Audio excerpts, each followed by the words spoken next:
Hi, this is Professor Makimura. Hi, this is Christian Vega. Just a quick mention about the previous video. I had mentioned that the equator cuts through the subcontinent of India. We just checked. I was wrong. It does not. I was thinking about the Tropic of Cancer cuts through India. But anyway. It's okay. It's hard to check your sources. Doesn't change the fact that it's hot. Okay, going forward. All right, so in this video here, we're going to talk about the spread of Buddhism outside of India and how it's vibrant in certain places and some other places. Let's see. I think logically it makes most sense to go with Central Asia first. Yeah. So, the Greek kingdoms conquered, Alexander the Great conquered all that huge area. The Greek kingdoms then take place afterwards. Because the Greek kingdoms have converted to Buddhism, the first place outside of Buddhism, outside of India, that Buddhism is accepted is actually Central Asia. And you actually get a large and a very vibrant Central Asian Buddhist community. So a lot of the great translators of Buddhism from whatever texts that were in originally eventually gets translated by Central Asian Buddhist monks into Chinese. So probably the most famous of these translators, Kumarajiva, who is from Central Asia. Not that you guys need to know who Kumarajiva is, but it's just a fun fact. But I'm just saying that Central Asia was, a very big. I just have to ask, was it in Mandarin or? Well, actually, no. So. No, I'm just curious. Yeah, no, that was actually an interesting question, right? So, the Buddha actually didn't write down anything that he said. Right, I knew that, but well, so he's like Socrates, right? Socrates didn't write down anything that he said, and so what happens is you have to wait until his disciples actually get together after the Buddha's death to write down the words of the Buddha. Yes, right. Similar to like what happened to Jesus. Yeah. So the original language in which the things that the Buddha said was probably Pali. We don't really know for sure, but it's probably Pali. Okay. And what happens is, well, actually, no, it's probably not Pali, sorry. It was probably in a North Indian language, let's just put it there. Okay. But it wasn't Sanskrit, we know that. Yeah. In southern India, it gets translated into Pali, and today we have the Buddhist canon, or the Buddhist scriptures in the Pali language of southern India. Okay. So, in northern India, what happens is the Buddhist monks begin to use Sanskrit, the sacred language of Brahmanism, and the sacred language of Hinduism. And they begin to write down the Buddhist text in Sanskrit, and you get a Sanskrit text of the Buddhist scriptures. Okay. It's this Sanskrit text in particular that gets used as the basis for translation from the Central Asian languages to classical Chinese. Okay. So it's translated into Chinese, but it's translated into classical Chinese. Right? It's not translated into modern Mandarin, because modern Mandarin really only starts around like 1600. Okay. Well, 1644, to be more precise. Mandarin basically is a language that is spoken by the Manchu government officials. Right. Because Mandarin literally means government official. Right. Right. And so the Manchus come from Manchuria, in the northeastern part of today's China, but back then it was a different country. And they spoke Manchu, their native language. But when they conquered Beijing, because there's only 1 million Manchus and there's 90 million Han Chinese, they accepted reality and they became bilingual. Yes. So the Manchus speaking Chinese in northern China in the capital Beijing becomes the basis for what we today would call Mandarin. Okay. So, people in other parts of China basically are like, that's not really Chinese. Yeah, I would have been one of those, yeah. Because that's actually the Chinese spoken by the damn Manchus. So there's a good reason why people in southern China, like Hong Kong or like Taiwan, are very proud of their dialect, because this is the original Chinese that they feel. And people in Sichuan would also say the same, right? The Sichuan dialect is the real Chinese, right? The southern Chinese ain't the Chinese at all. The Sichuan dialect is the real Chinese because Sichuan was supposedly a province that was decimated in the transition between the Ming Dynasty to the Manchus in 1644. It's not that the Manchus that decimated; it was actually the the crazy rebel leader that decimated the province. But after it was decimated, people from the rest of China then came and repopulated Sichuan. Okay. So you don't get that northern, what do you call it, Mandarin of the Manchus. You get the Chinese of the rest of China That kind of that comes into Sichuan, and so that's the real Chinese. Is what they say. It's just it's insane. Right? I mean, they're all Chinese. I mean, it doesn't matter, right? It's Mandarin, Sichuan, Taiwanese, Cantonese. It's all part of the Chinese linguistic family. Why are you fighting over what's the real Chinese? It's just dumb. But we digress. But we digress. Yes. So, where was I? Oh, Central Asia. Right. So Alexander the Great has conquered this around 300 BC or so, around that time period. So and the Greek kingdoms are there around then. So Buddhism is there until around 750 AD. So for about a good 1,000 years, right? Yeah, it's actually a pretty long time. Yeah. And during those 1,000 years, one of the places that Buddhism spreads to is China. I don't know why Buddhism doesn't go west. That to me is a mystery that no one's actually explained to me why. Some people have said that there's an apocryphal word by the Buddha where he said spread the teaching east. But it's apocryphal. We don't really know if he really said this or not. I'm thinking more geographical. Yet again, that's just all. That would have been all just steps, why would he say go east? Right? Why can't you say spread everywhere? Whatever. So Buddhism spreads from Central Asia to China, and it comes to China in the 1st century AD. People think, but we know for sure that it's there by the 3rd century AD. Right. Oh, based on statues. Based on the written documentary evidence. That's it. Yeah. We know it's there by the 1st century AD because Central Asian merchants come to China, and these Central Asian merchants are bringing with them Buddhism. But does that mean that the Chinese people have accepted Buddhism? And that's probably not really. Right? So the Central Asian merchants who have become Buddhists are bringing their Buddhism to China, and so that's why you have the archaeological evidence. But the evidence that we have of the ordinary people of China beginning to accept Buddhism is in the 3rd century. And what's happening in the 3rd century AD in China is it's a time of trouble. It's the romance of the 3 kingdoms. If you happen to know Chinese literature. So the United Dynasty, the Han Dynasty, had collapsed. 3 warring kingdoms are fighting against each other, and this is the start of a long period of disunity and chaos in China.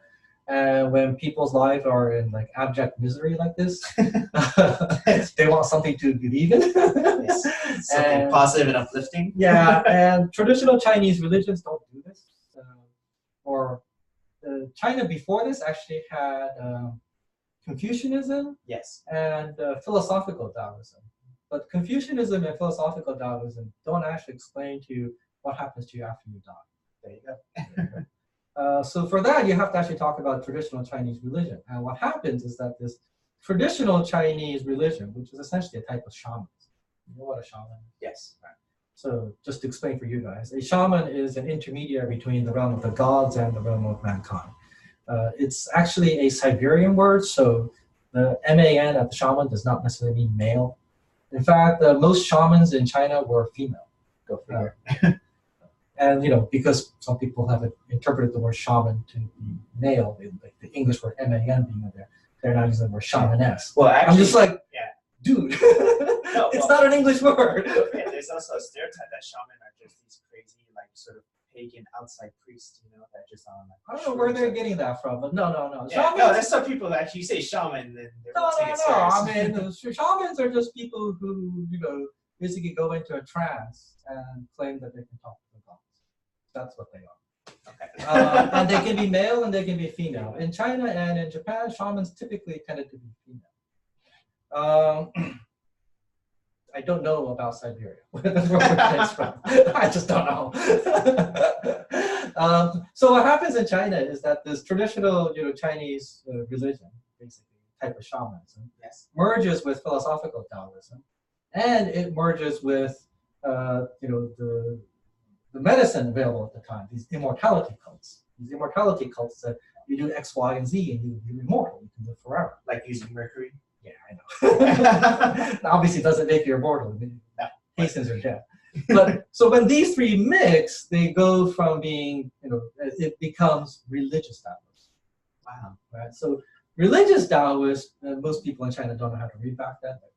Literally 1% of the population could read or write back then. So, they can't read the text of, what Lao Tzu written about Taoism. So they just basically memorize the text and don't really understand the text and use it as their holy text and, use it as their religion. Okay. So that's what emerges in China, right? Religious Taoism. And Buddhism comes to China from Central Asia. And what happens is that because northern China is eventually overrun by barbarians, by these northern barbarians, Mongols, well, Proto-Mongols, Proto-Manchus, Central Asians, Turkic peoples, right? So all these people arrive in northern China who are not Chinese, and they don't want to believe in Confucianism. They certainly don't want to believe in Taoism because they aren't Chinese. And so they look around and say, oh, well, we got this idea called Buddhism. It's a universal religion. It doesn't care where you're from, and then it's not native to China. So hey, we're going to run our country based on Buddhism. Right. And northern China gets overrun by these barbarian kingdoms, and these barbarian kingdoms, many of them adopt Buddhism, and that's another way that Buddhism spreads in northern China. Okay. So ordinary people are beginning to look towards Buddhism because the times are rough. The governments being established in northern China are beginning to adopt Buddhism. And in southern China, what happens is Buddhism comes from the north, but also from the south. Right? So from Southeast Asia, some Buddhism shows up from Southeast Asia and arrives in South China. At least according to legend, I don't know if this is really true or not. And Chinese kingdoms in the south basically fall in love with Buddhism as well. And some of these Chinese, well, not kingdoms, some of these Chinese rulers become Buddhists and they spread Buddhism in China. Does that make sense? Yes. So that's how Buddhism spreads in China. And when it comes, both branches of Buddhism arrive. So in India, after the death of the Buddha, for a while, they're following his teachings quite to the letter. Mm-hmm. And then about 100 years later, there's a huge debate. Of course, as always. Should they accept money, right, as one of the alms given to the Buddhist priests and the Buddhist monks? Right? Because until then, they were given food and actual stuff. And now people are actually, the Indian economy is becoming commercialized. So people are beginning to gift the Buddhist priesthood with money. And the question is, should they accept money or not? And they have a huge debate over this, and the conservatives say no. And the descendants of these conservatives are today called Theravada Buddhists. Theravada, yeah. Teachings of the elders. Okay. And these Theravada Buddhists basically maintain, the original teaching of Buddha as close as they can. And the whole thing is to, abandon your life, become a Buddhist monk, join the clergy, and meditate and attain enlightenment and be like the Buddhists. But the majority basically said, no, we just have got to go with the times. And they said, let's accept money. And they began to accept money. And once they began to accept money, the majority, Mahasangika, the majority of the community, that's what it means. The majority of the community then eventually is going to split off into many, many different branches. And those are the branches that sort of one of the branches that splits off will eventually become known as Mahayana. Yeah. At least this is the trajectory of Indian Buddhism that I believe. Right? Some people say, Mahayana isn't necessarily from the majority group, but I think it was. It's a detail that people don't really need to know about. Reading the scriptures and seeing the linguistic evidence and all that, but we'll put that aside. So the Mahayana is a new branch that emerges by around the time of Christ, or a little bit before that, 100 BC or so. And the Mahayana Buddhists are basically saying things like, well, you don't actually have to become a member of the clergy to be saved. Anybody can be saved, even if you're a layperson. In fact, everybody ought to be saved. Oh, wow. So this is the idea behind Mahayana Buddhism. right? And the Mahayana Buddhists, in particular, target the Theravada and the other Theravada in particular as people who just want to save themselves by becoming a member of the clergy and don't care about the rest of the lay community.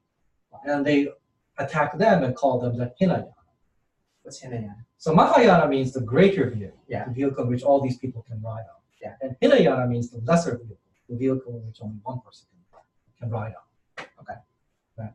So, the Theravada people today do not like being called Hinayana, so I don't suggest using that word. Yeah. But if you see one, don't call them. Yeah, but you do need to know what that word means. So that's what that word is.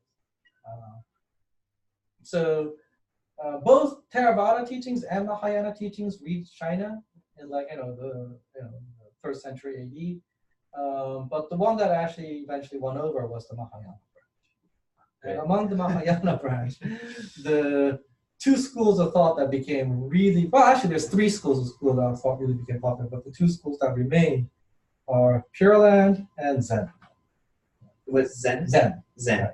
In China, Zen is called Chan. Okay. The third school that became very popular is actually called the Lotus School, but the Lotus Sutra.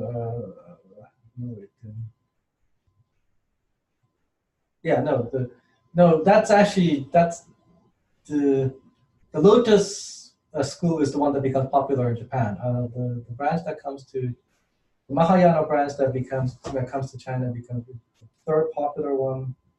It's an academic branch, and I can't remember the name.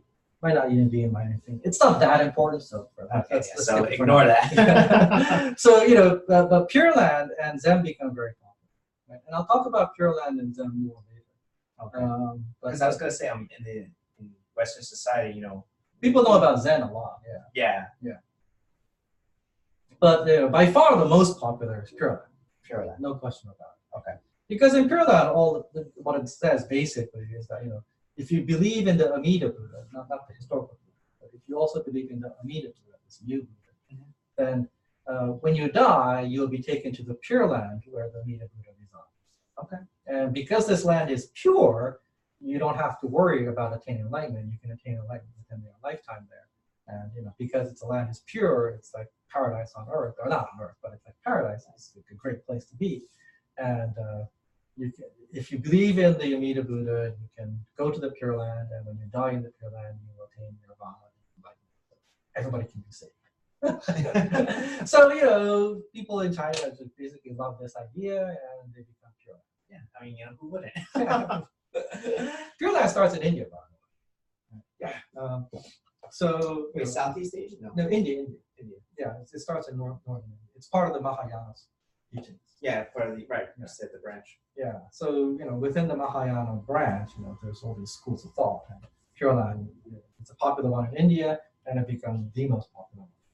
Right. And so that's how China becomes Buddhist. Because because people in northern China are suffering, so they accept Buddhism. Governments in northern India accept Buddhism because of their barbarians, and some governments in southern India are led by emperors and kings who fall in love with Buddhism, and that's how they spread Buddhism in southern India. And Buddhism then spreads throughout all of China by 600, 900 AD. It's not like there's no setbacks. Like when China is unified in 600 AD under the Tang Dynasty, towards the end of the dynasty in the 800s, there's a major crackdown on Buddhism. But it's what? What for? Well, the Buddhist monasteries have become too powerful and too rich. Okay. So if you're a monastery or a temple, you don't have to pay taxes. Oh, look, even back then. And these temples and monasteries have amassed so much land that the government felt like they weren't getting enough tax income. So one of the reasons why they cracked down on this was the emperor at the time also happened to be a devout Taoist, so that didn't help. So these two things together basically led to the crackdown on Buddhism in China in the 800 AD. But it was only for one generation, just that emperor's reign. And when that was over, that crackdown was lifted. But Buddhism, basically suffers a grievous blow there. And what happens afterwards is, instead of focusing on temples as much, the focus tends to be more on the ordinary people as well. That's good. Right. So what happens is that after 1000 AD, as Zen rises in popularity in China, Pure Land maintains its popularity. One of the things that's going to happen is you're going to get this weird blend that basically blends Buddhism, Taoism, and Confucianism all together into one. And by the time you have, you're into the Ming Dynasty, people are basically saying things like, Confucianism, Taoism, and Buddhism is all one teaching. It's just different facets of the same teaching.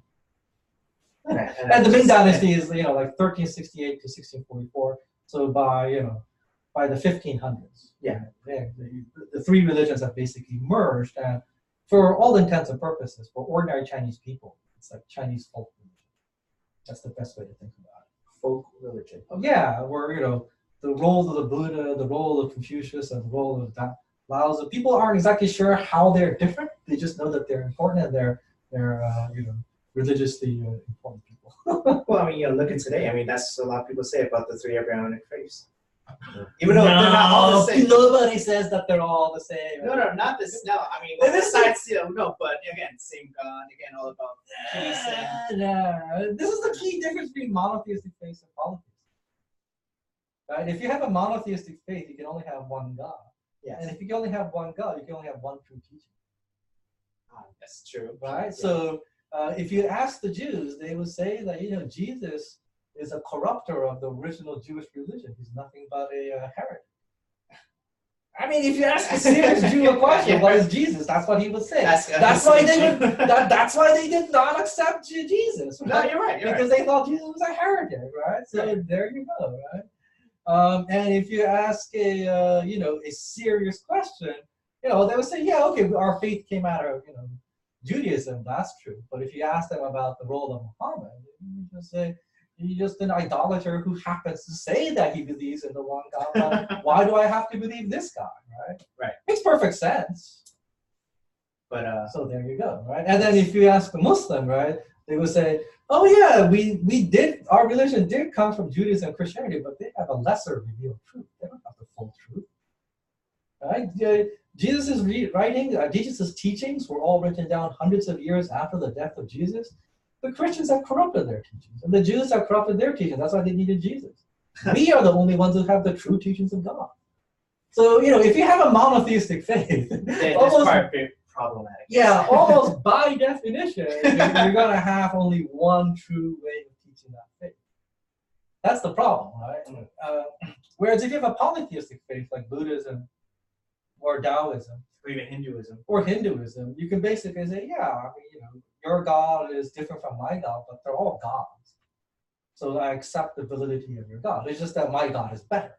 Right? I mean, if you're chauvinistic, you're going to say that. If you weren't a true believer, you would say, yeah, no, your God is superior. Then why are you believing in God? Right? So, they still believe that their God is better, but they will accept that your God is also a God as well. So, I mean, in Taoism, like Lao Tzu has become a god. Wow. Lao Tzu is a god in Taoism. I mean, but Taoism is still polytheistic.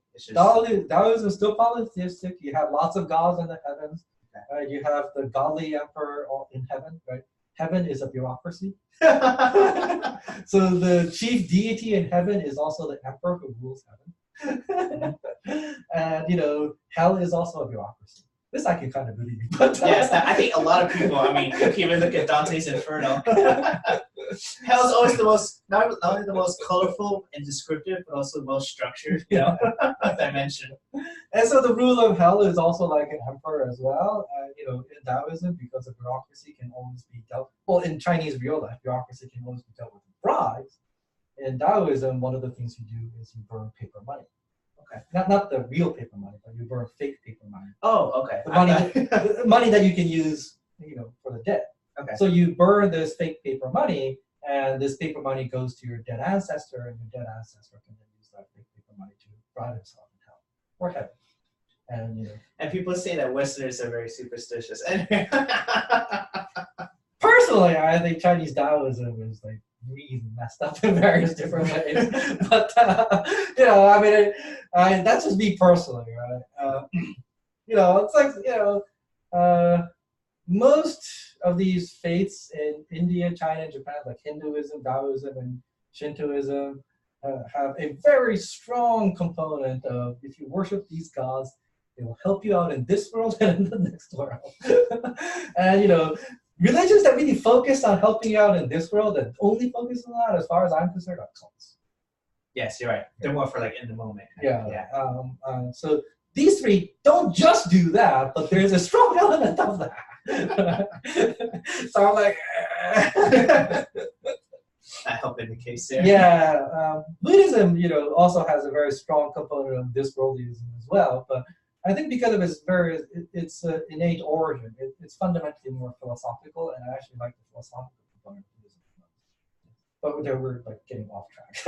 I know. We spent like 5 minutes on this. Yeah, I know. So let's move on. Yes. So from China, relatively quickly, Buddhism comes to Korea. And Korea becomes a Buddhist country, so that by 1000 AD, well, actually by like 500 AD, Korea is beginning to accept Buddhism. They also have their own native shamanistic tradition as well. I don't know if their main shamans are male or female in Korea. That's besides the point. So Buddhism arrives in Korea by like 500, even earlier than 500 AD. Becomes popular by 500 AD. Which branch of Buddhism? Mahayana. Mahayana, still, okay. And by the time you get to the second unified dynasty, the first unified dynasty is the Silla dynasty. The second unified dynasty is the Goryeo dynasty. So by the time you get to the second dynasty, it's very Buddhist. But the third dynasty, the Choson dynasty, there's actually both ancient Choson and there's the more medieval or early modern Choson. So if you're Japanese, the way you distinguish this is you call the earlier one ancient Choson, and the medieval, the modern one, Lee dynasty Choson, because the royal family is the Lee family. Okay. But for some reason, the Koreans don't like that term. So they just use Choson. And I was like, but then you get confused with the earlier one, which one you mean. But anyway, now you know which one I'm meaning, right? Yes. So the third one, right? The third unified dynasty accepts Confucianism as its new religion. Okay. So the founder who creates Choson dynasty isn't that crazy about Confucianism, but the guy that the Koreans say is Sejong the Great. I don't know why he's great, but he created the Korean script Hangul. But Hangul was actually effectively destroyed by the dynasty. So the king creates this writing script, and he specifically says so that the ordinary people of Korea can learn how to read and write. And then after he dies, they get rid of it because can't let ordinary people read and write. That just takes away the power of the rich people and the powerful people. So I was like, how is this guy great when all his legacy is like taken away from him?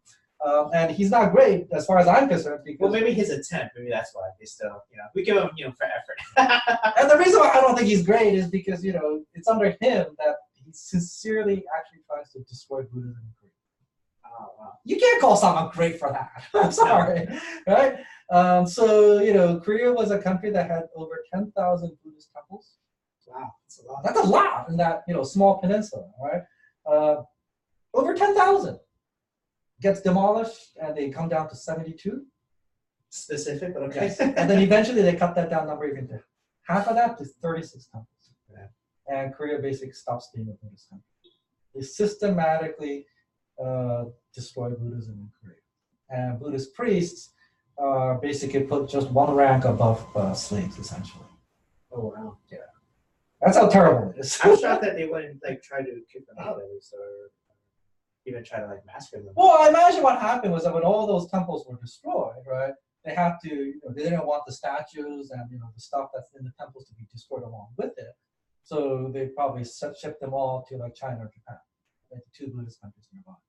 And so there's a whole bunch of stuff from Korea that's in Japan now that probably comes from this period when they truly, utterly tried to destroy Buddhism in Korea.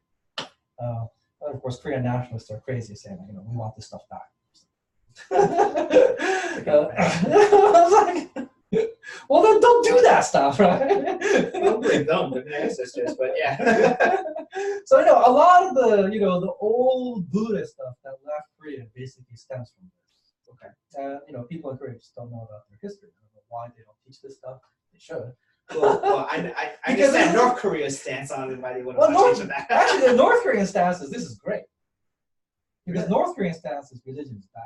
Yes. And Confucianism is more of a philosophy than a religion. Yes, that's true. So getting rid of Buddhism on behalf of Confucianism, perfectly fine. Oh yeah, I know that. So the next thing to do is get rid of Confucianism. And then we have a great communist country where there's no religion. Right? So, but the South Koreans today are trying to say that we have this great cultural heritage for a Buddhist country. I'm like, no, dude, you're not a Buddhist country. You weren't ever since that guy who basically tried to get rid of Buddhism. Let it be known, Koreans are not really pro-Buddhist. Well, not I don't know about now, but historically. Yeah, for about 500. For about 500 years, until like 1910 when the Japanese came. So the Japanese come in 1910 to take over, and they find like all these temples and all these places that are in ruins because the Korean society couldn't were told to destroy temples, A, or B, they didn't keep the temples updated, the 36 remaining ones, because it was harshly what's the right word? Persecuted. Okay. So the Japanese come and they rebuilt these places, and then now people are saying that Japan came and looted the Korean temples. Hey, that's not Give me a break. All right. It was already looted when we got there. And it was already in disrepair. So anyway, so let's move on. Yes. To Japan. So in the case of Japan, they get Buddhism from China and Korea. Right? I've read that. Yeah. Yeah.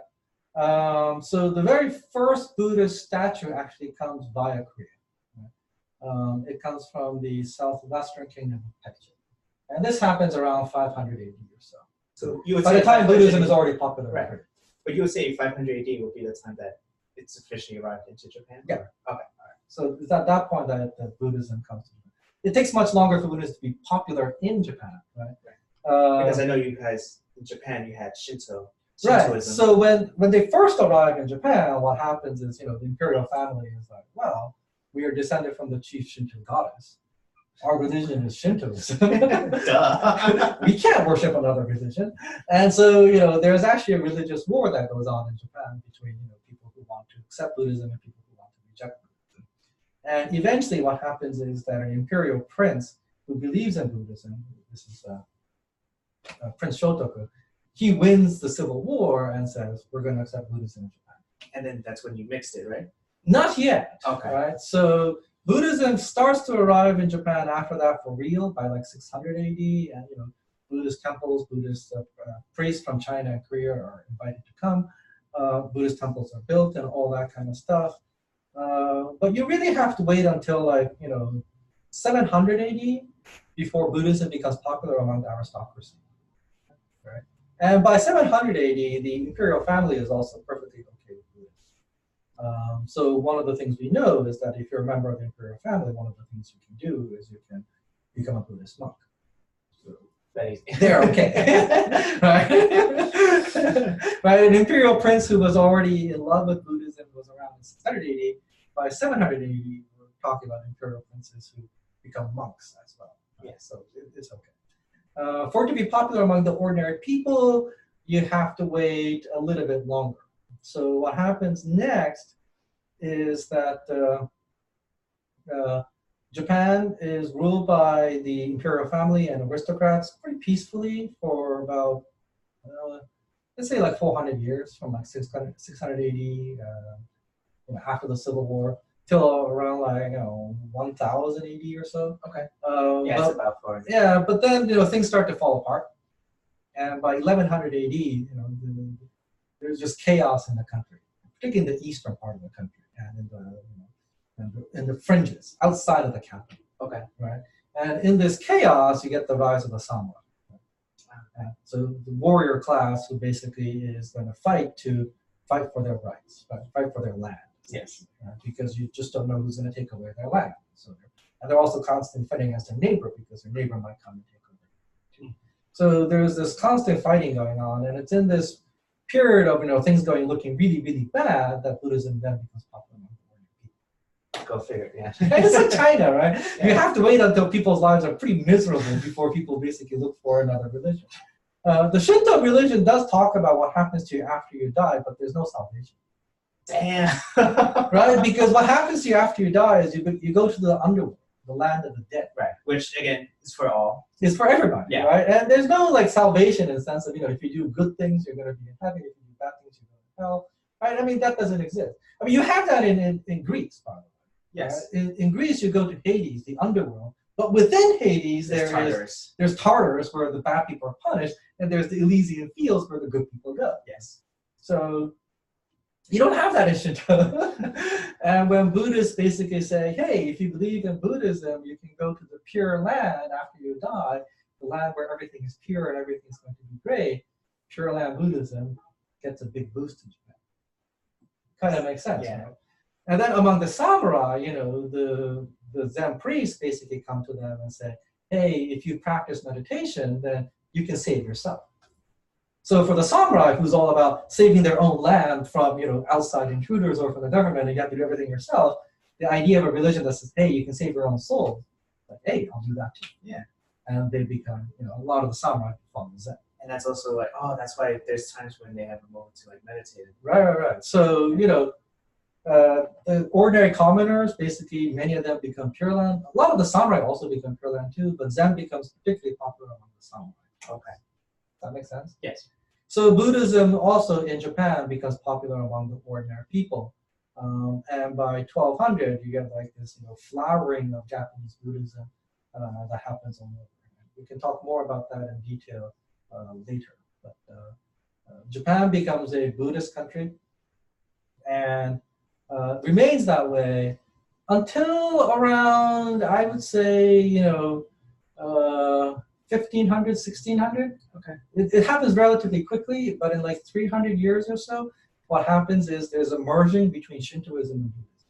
All right. So that's what you were talking about earlier. Yeah. One of the ways you can do this is by saying things like, well, this Buddha is a reincarnation of this Shinto god.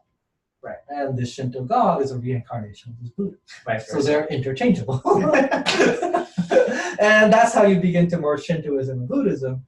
And you have what one would call Japanese folk religion. Right? And then in the 1600s, as Confucianism begins to arise, some people will try to throw in Confucianism in there to try to do essentially what happened in China as well. Yeah. But that doesn't work out as well. Confucianism doesn't have as big of a foothold in China as in China. I mean, as a full in Japan as in China. Yeah, the Confucius doesn't have a big foothold in Japan as it does in China. No, that's why. Sorry. Okay. And so the primary reason for that is pretty simple, right? In China, you have this thing called the civil service exams. Yes. And anybody who's ambitious takes the civil service exams to become a member of the government. Yes. And the civil service exams, ever since the Ming Dynasty in 1368, have been all based on Confucianism.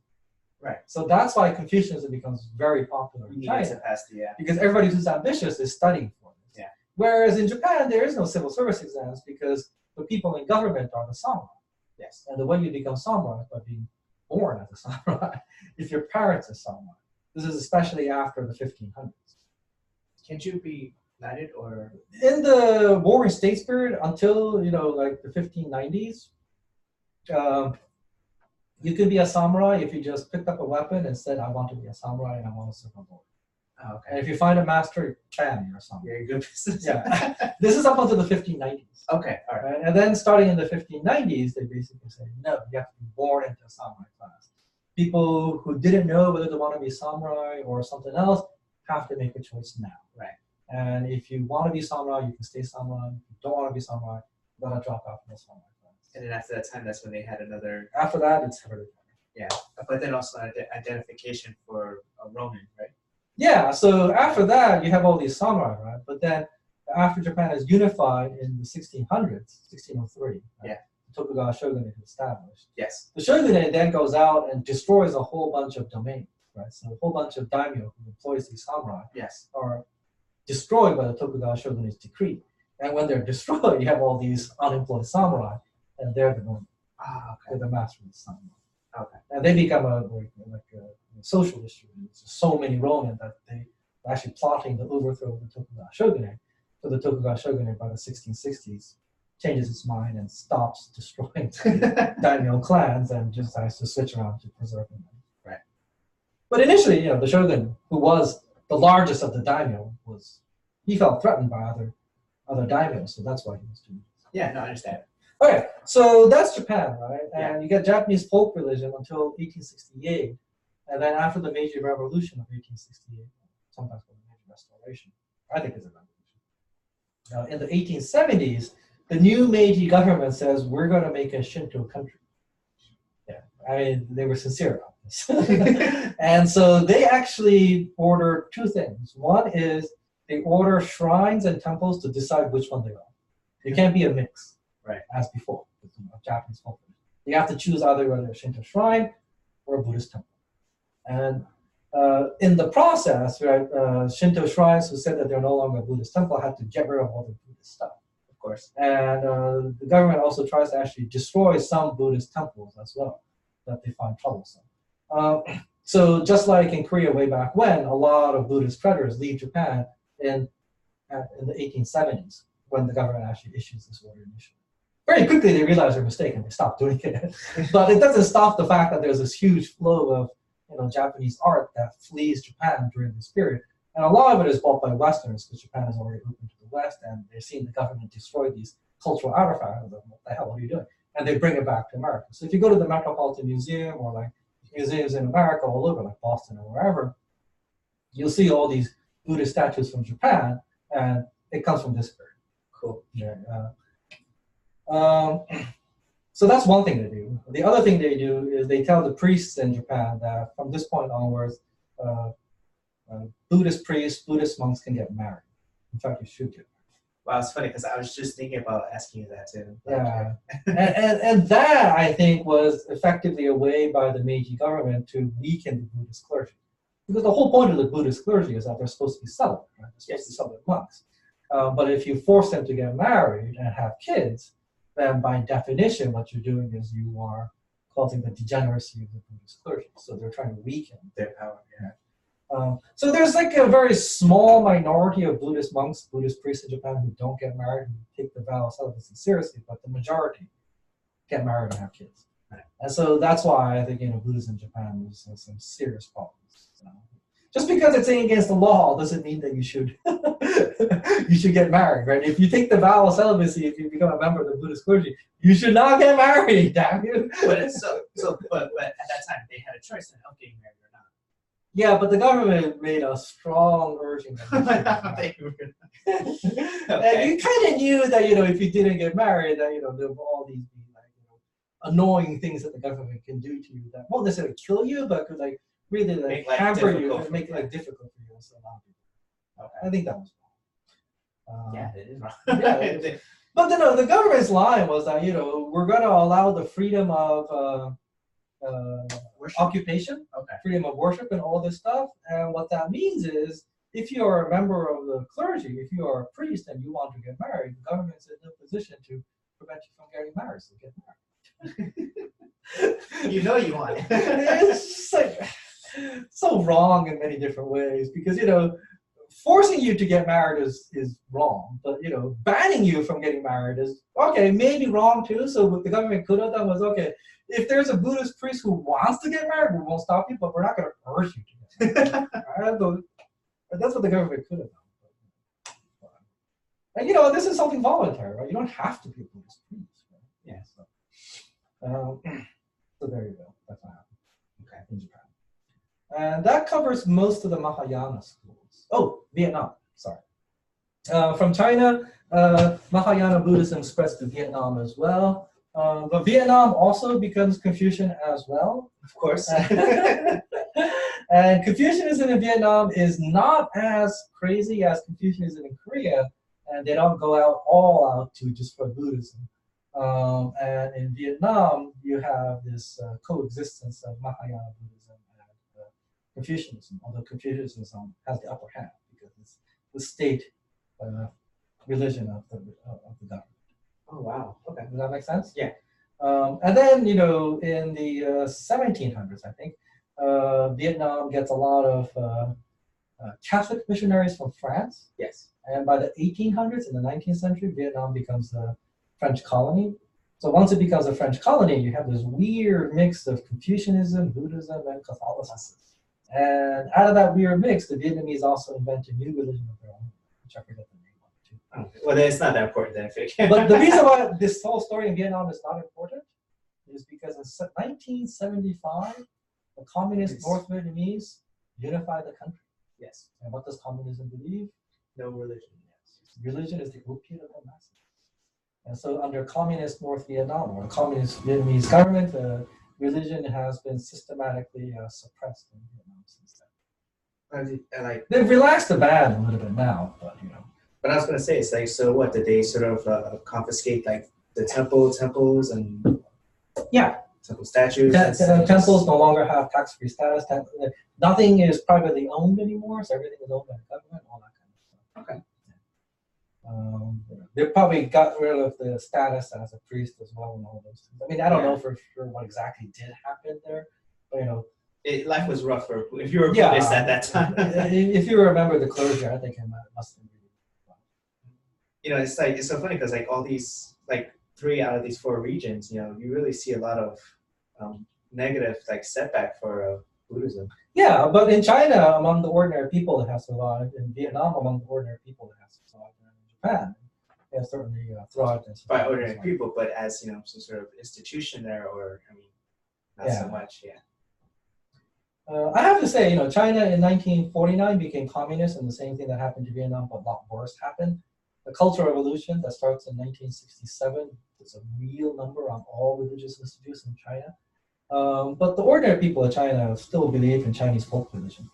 So China never had what Japan had, where they actually separated out Confucianism, Taoism, and Buddhism. Mm-hmm. But people do know that these 3 are separate. Yes. But most people today still follow, you know, the Chinese folk religion kind of idea, and they are Buddhist / Taoists in China. It's interesting that they can differentiate, you know. Yeah. Confucianism actually got specifically attacked in the 20th century in China. So most people are not Confucian. Okay. So that's weird. I would have thought, because, you know. No. Before the communists took over, even. Oh, really? Even before the communists took over, the Confucianism got specifically targeted and attacked. So by the time the communists took over in 1949, they really didn't have to worry about die-hard Confucians, because that was pretty much all gone. So what they really had to worry about was people who were still, you know, religiously Taoist or Buddhist. Yeah. They get rid of them too. But now that the Cultural Revolution is over, right? And it's 2019, and change in government. And you know, China has become capitalist ever since 1978 or 79, right? Or the Chinese economy has become capitalist. They've taken a much more relaxed attitude towards religion, and 2, they also know that these religious places are tourist traps. Yes, you're right. So they're reviving a lot of, you know, old Buddhist temples in China as tourist traps. Yeah, smart. Which is very scary. But it works. Right? Yeah. It works wonders. So that's the story of Mahayana Buddhism. Any questions there? No. No? All right. So the question of Theravada Buddhism is, or the story of Theravada Buddhism is, I know a little bit less, or a lot less than Mahayana Buddhism, but has it really played then that major role in? It's actually pretty important. So what happens is that Sri Lanka becomes the center of Theravada Buddhism. Yeah.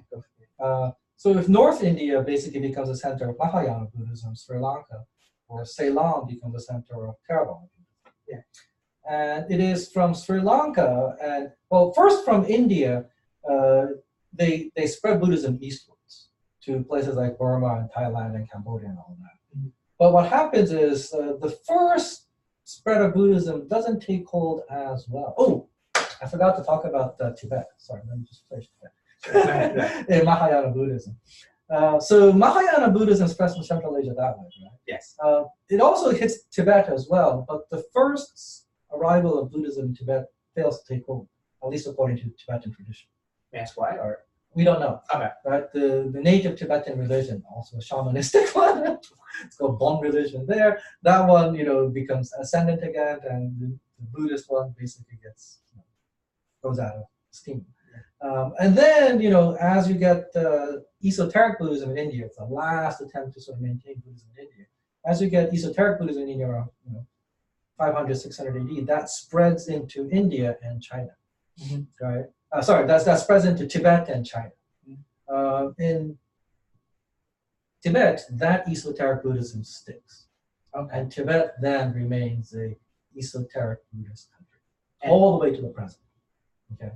And eventually what happens is that during the Mongol conquest, the Mongols come into contact with the Tibetans. And the Mongols actually bring back Tibetan or esoteric Buddhism to Mongolia. And they spread that to their nearby neighbors, the Manchus. But in Mongolia as well, for some reason, the first spread of Tibetan Buddhism fails. And you have to wait until the 1600s and 1700s before a second wave of Tibetan Buddhism comes to Mongolia. And then in that second wave of Tibetan Buddhism, the Mongols become Tibetan Buddhists fully. Their nearby Manchus have already become Tibetan Buddhists and maintain their Tibetan Buddhism. So you get this weird situation where in China proper, south of the Great Wall, you have Chinese folk religion, which is an amalgam of Pure Land Buddhism, Zen Buddhism, Taoism, and Confucianism. And north of the Great Wall and southwest of China and Tibet, surrounding China, right, you get Tibetan Buddhism. And they're all Mahayana Buddhists. Yeah. Does that make sense? Yeah. All right. So now back to Theravada Buddhism. Sorry. So as southern India, Ceylon becomes Theravada Buddhists. And what happens is, after the first spread of Buddhism fails in Southeast Asia, Ceylon then sends a series of missionaries once again, and from there, places like Burma, Myanmar, Myanmar, Thailand, Cambodia, Laos, and Indonesia, all these places become Theravada Buddhists. Right. Does that make sense? Yes. So that's a really simple story. But it's pretty much spread because of the Sri Lankan. Yeah, because of the Sri Lankan embassies. And the Sri Lankan, Buddhist missionaries are still active, by the way. People don't know too much about them, but there is actually a Sri Lankan Buddhist Theravada missionary activity in Japan today as well. Right? They're trying to spread Buddhism. The Theravada Buddhism in Japan. I imagine they're also in China as well, trying to spread that in China too. Has there ever been contact? So among all these countries, by the way, Indonesia actually got Buddhism, but what happens is that starting around the 1200s, Islam begins to show up by trade, and through trade, Islam takes over Indonesia for the most part. Yes. Indonesia converts peacefully to Islam there. It's not by force of arms. Right. And by trade, it also spreads to Malaysia, to the north of Indonesia as well. And in modern-day Malaysia, modern-day Indonesia are Muslim countries. Yeah. Right. But there is one island in Indonesia that remains Buddhist/Hindu, and that is Bali. Bali. Okay. So if you go to, one of the reasons why people go to Indonesia to go to vacation is they go to Bali. And the reason why they go to Bali is because you can drink there. Yeah. So less restrictive. In Muslim countries, you're not supposed to drink alcohol, right? But it's funny because I was just about to ask, has there been contact between Sri Lankan and the Arab Islamic merchants? Oh, I'm sure there were. Yeah, and then how did that interaction? Because you got this monotheistic Muslims meeting Yes. this kingdom that's Yeah, so Sri Lanka is actually interesting, right? So it has this island. And in this island, in the northern Tibet, you have Hindus. Yes. Hindus from India have immigrated, so they're Tamil Indians who are living there, and they're Hindus. There are Hindu merchants and there are Muslim merchants that came to Sri Lanka, and near the capital, there is a Hindu merchant community and a Muslim merchant community. Oh wow! So it's just sort of okay. Yeah, but the Buddhists in Sri Lanka, in general, are okay with the Muslim presence there. I imagine if they got too big or if they began to proselytize a lot, then they would probably get upset. But as long as that doesn't happen, I'm pretty sure things will be okay. I mean, you hear a little bit about some things, some people attacking the Muslim community, but I don't think it's that much of a big deal. Or even vice versa. I mean, yeah, today, yeah. The big one is modern-day Burma. In modern-day Burma, there is a Muslim population called the Rohingyas, Yes. and they are being persecuted yeah. by the Buddhist majority, the Burmese Buddhist majority. And here's the problem. Burma is a multi-ethnic state. The ethnic Burmese are like 55% of the population, and they're pretty much all Buddhist. They're pretty much all Theravada Buddhists.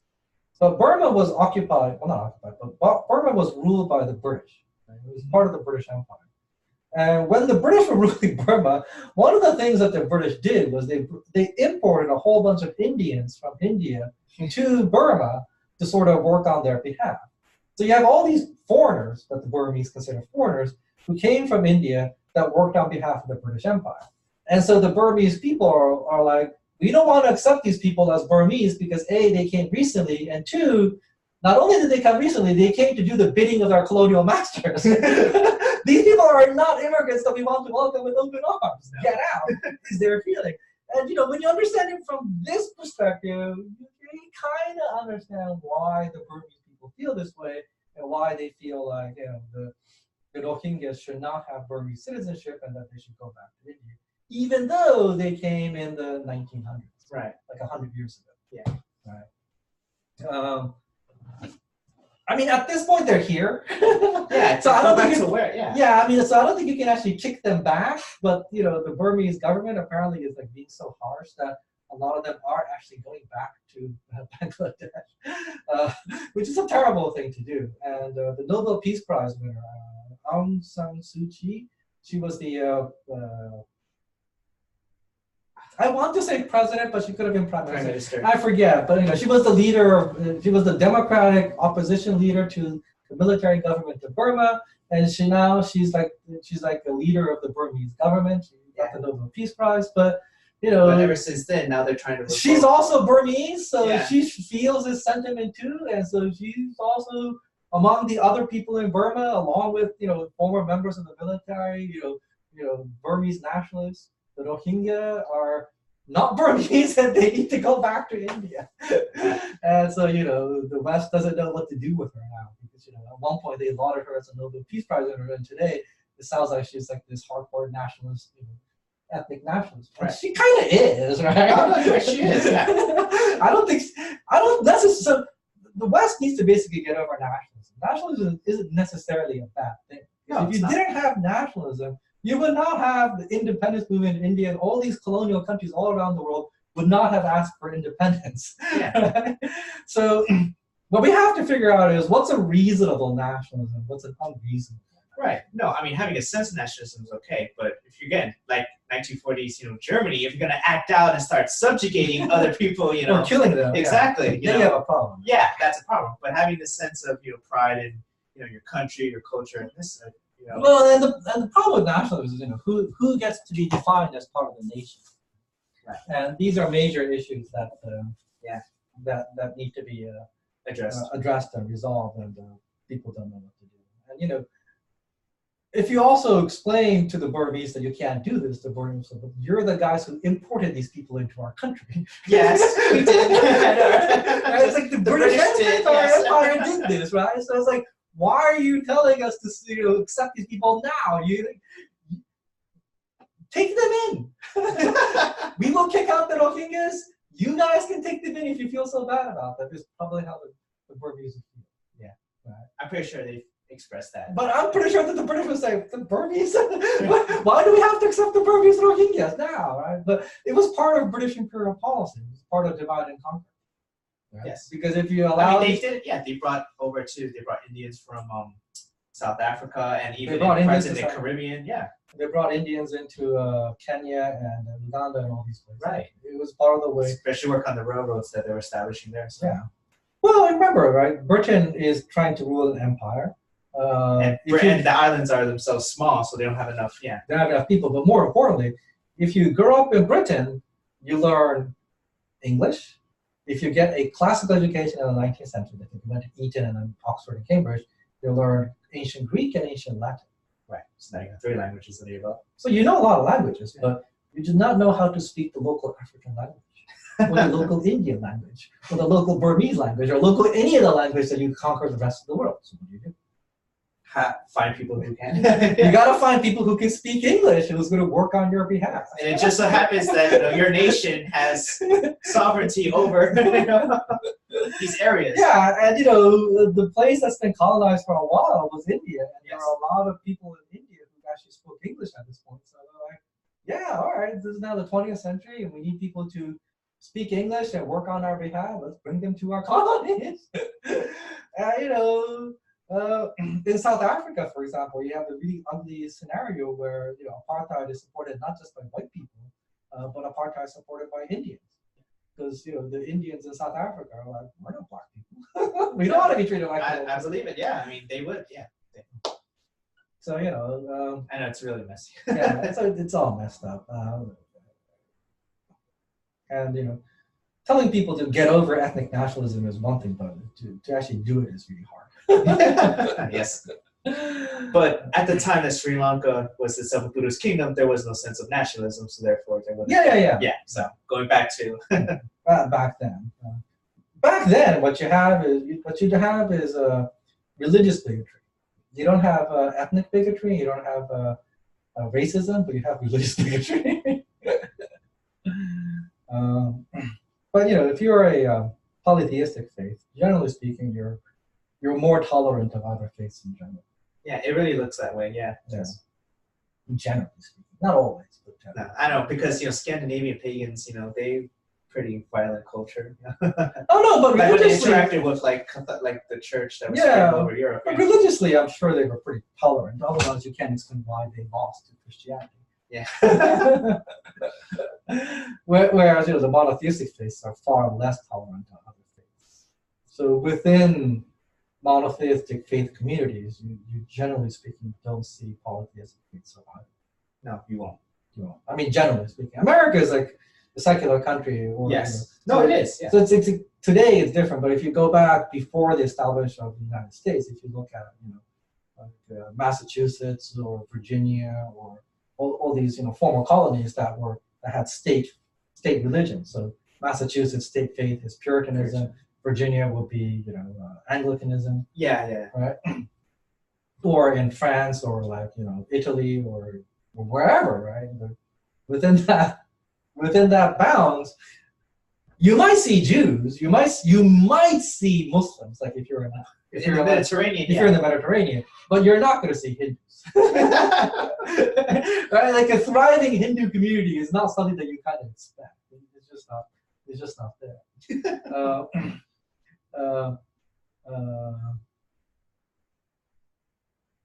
What was I going to say? There's one exception. It's Iran. Iran is a Shia kingdom in the pre-modern period, before the modern period. In the early modern period, from 1500 all the way to 1800. For 300 years, it's like a Shia kingdom. Yes. But you have a very strong Armenian community, you have a very strong Jewish community, and you have a very strong Hindu community.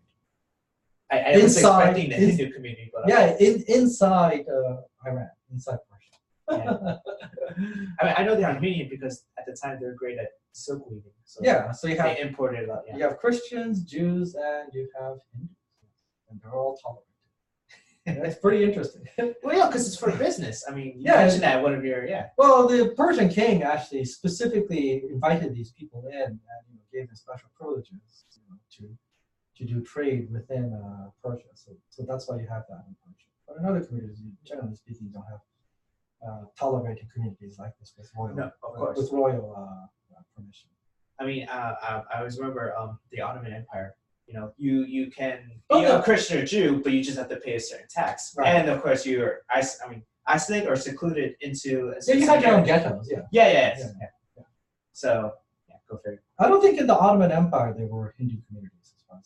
I wouldn't, but I mean, you've got the doctorate degree. You probably know maybe there is a specific area. I know Hindu merchants were in the Ottoman Empire trading, but I don't think there was a thriving Hindu community that was given welcome with open arms by the local Ottoman government. Yeah.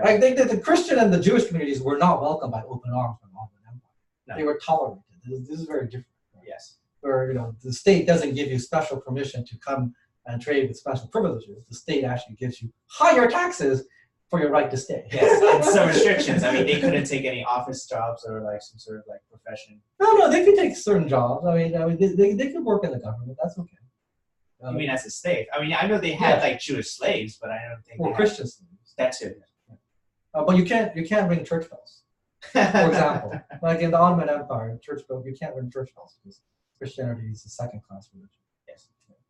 But there's no racism. That's right. Right? Like we don't care. It's glorious. Yeah, we don't care if you're black or white. We just care about religion. What a time to be alive. Yeah. So bigotry, right? I mean, Yeah. bigotry is bad. And It's that's not attractive. yeah, that's one of the good achievements of Western civilization. We have actually tried to target bigotry and say all forms of bigotry is bad, and that's Western liberalism, right? And that's a good thing. Yes. Or classical liberalism, whatever I call it. But yeah, that's a good thing. The identitarian politics kind of worries me because it's going in another direction. But we'll put that aside. Yes. Yeah. Not to digress. Yeah, nothing else. So, any questions about the spread of Buddhism that you have for now? No, I mean, gave a nice descriptive overview about that region of the world. Yeah. Yeah. So that's it for the supplemental video on the spread of Buddhism inside India and the spread of Buddhism outside India. That's like the introductory stuff. So next time we meet, I think we're going to talk about the life of the Buddha. We'll talk about faith-based salvations, and we'll talk about gods and bodhisattvas and arhats. Oh wait! It just kind of makes sense. Yeah, it just popped in my head. No, I don't know. Sure. I mean, because in China, again, there's always this identification of Buddha as being this fat, jolly deity. Yeah, that's actually very interesting. Yeah, I don't know if you want to say it for the next one, because again, he's actually based not on a real Buddha, but on a god. It's one of the 7 gods, right? China. Yeah, we can discuss that. Maybe not in the next video, but the video after that, because I want to talk about art and sculptures and paintings and all that kind of stuff. Yeah, that just totally popped in my head because I was. Yeah, no, that's actually a very interesting topic. So we'll talk about that then. So there'll be a total of 6 of these. Okay, so you heard that 6 videos. 30 minutes or so. It might go a little bit longer than that. I don't know how long this one is. But... Okay. All right, so that's it for that one. All right, take it easy.